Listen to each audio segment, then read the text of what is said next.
Welcome to The Author Show, where we feature new authors and books, from fiction to self-help and everything in between. You'll find it all at theauthorshow.com. That's theauthorshow.com. And now let the show begin.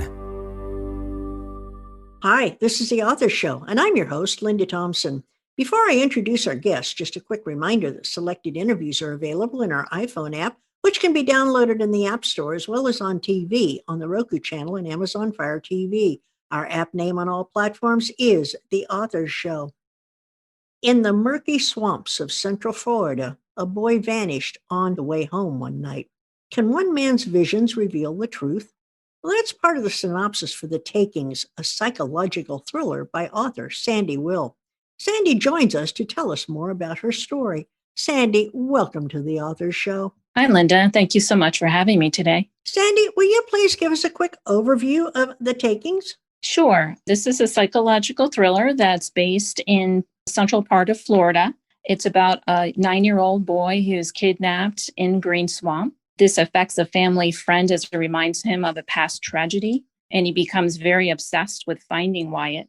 So the whole thing is that he's trying to find out what happened and how to fix it before he loses his brand new family and everything he knows at this point. Oh, that sends kind of cold chills up my spine. So what provided the inspiration for your storyline in The Takings?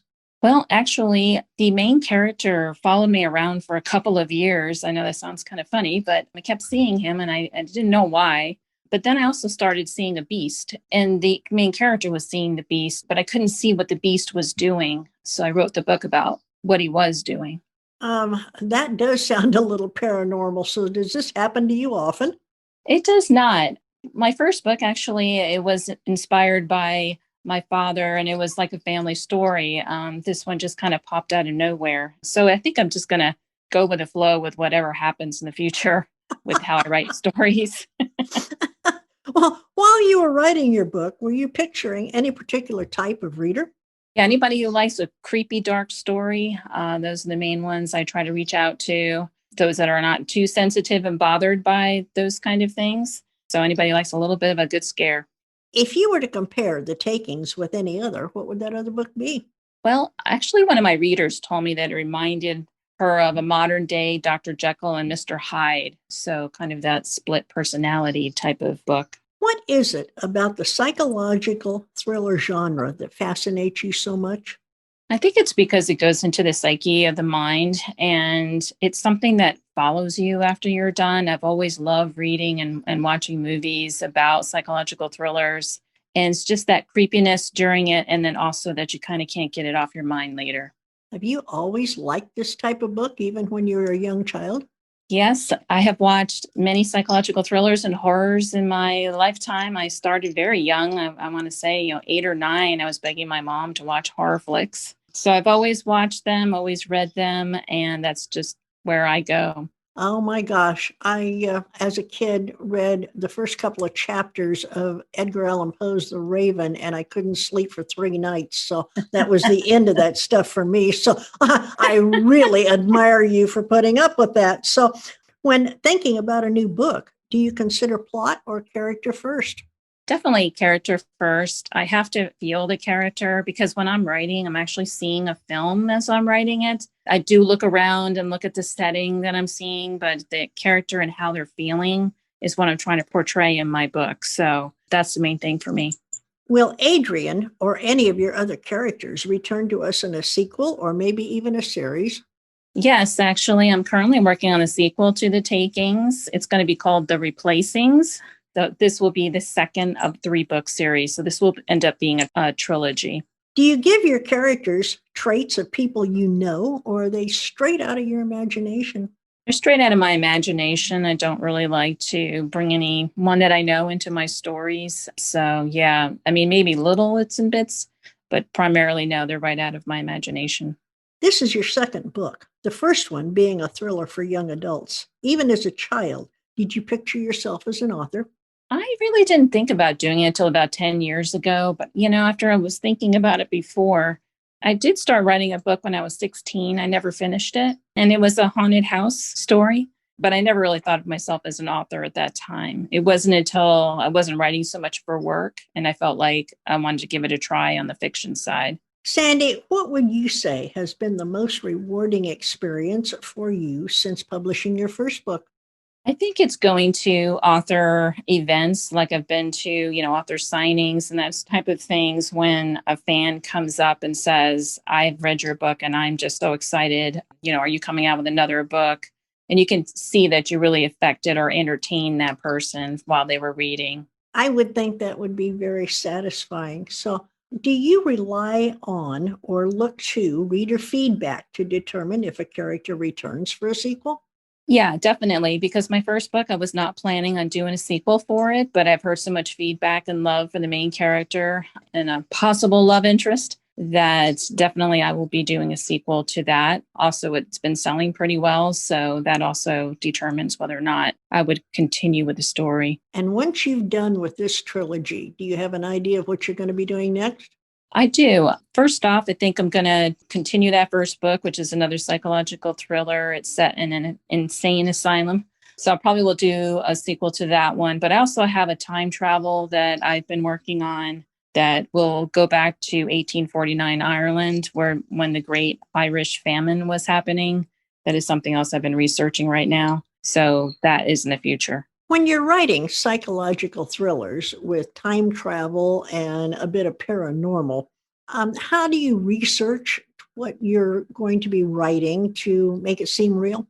Well, if it's something that is going to touch on, like, inspired by a true event, I will talk to those people that went through it and kind of get the feel of that. If not, I use Google or any kind of internet searches to look at that. For my time travel, I did go to Ireland in the last couple of years ago, actually.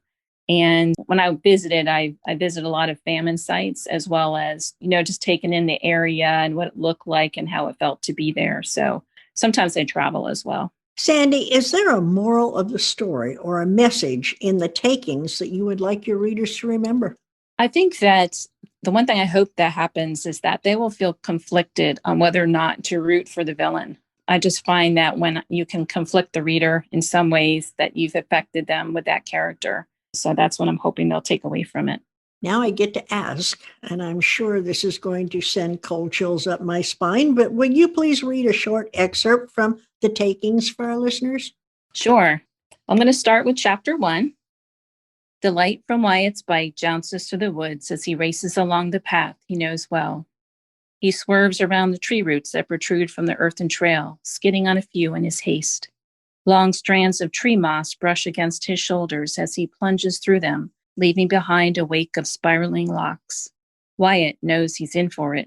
A pink glow is already reflecting off the wetland waters, letting him know that nightfall will be upon him soon, too soon. He still has another 20-minute ride through green swamp, which leads to the backyard of his house in Davenport. There's no way he's going to make it home before dark, and his dad has little patience for rules not being followed. Wyatt winces with the thought of his dad's anger and the last time he came home late, how he was red in the face and yelling, how he barely stopped himself from hitting Wyatt with a belt. He cringes at the thought of his dad losing control even worse this time. He pushes back the lump in his throat when he thinks about his mom's fatal car accident and how his dad hasn't been the same. He now regrets not leaving earlier, but that last game of Mario Kart had held him prisoner, and beating his friend Colton just felt too sweet. Wyatt stands up on his bike pedals to pump them harder, watching the trail more intently as the night envelopes the sky. Chattering crickets bring the day to a close, their legs moving faster and faster, just like Wyatt's. The pungent smell of organic muck surrounds him, making Wyatt wrinkle his nose in protest. He's completely surrounded in darkness as he rides farther down the winding trail, the only light being the one on his handlebars. Sweat begins to cluster on his forehead, the fatigue slowing him down. The woods are solemn now, too quiet even, and for the first time since starting these routine visits a year ago, Wyatt's feeling a twinge of nervousness. He hears the familiar clanking of the bike chain echoing off the trees as he passes by, but something just doesn't feel right. He tries not to think about the things that frighten him, like the gators or the spiders or getting lost, or the dark emptiness between the trees. But the more he rides, the more bothersome these thoughts become. An old barred owl announces itself with a boisterous hoot, causing Wyatt to glance toward the top of the trees a second too long. His front tire slams against a tree root, jerking his front wheel to the left and ejecting Wyatt out of his seat and over the handlebars. He lands hard on his cypress knees sticking up from the ground, wrenching his leg backward. He groans from the pain that's searing through his torso as he cradles his leg in the middle of the path. Blood is pooling in his mouth, some of which he feels dripping onto his chin from a split in his lip. He opens his eyes. His bike is lying on its side. The front wheel looks bent, and a cloud of dust lingers in the glow of the bike light, swirling around like a mini tornado. He thinks about how much trouble he's in. It'll take him forever to ride back home with a broken bike, not to mention his dad is going to be mad about spending more money on repairs.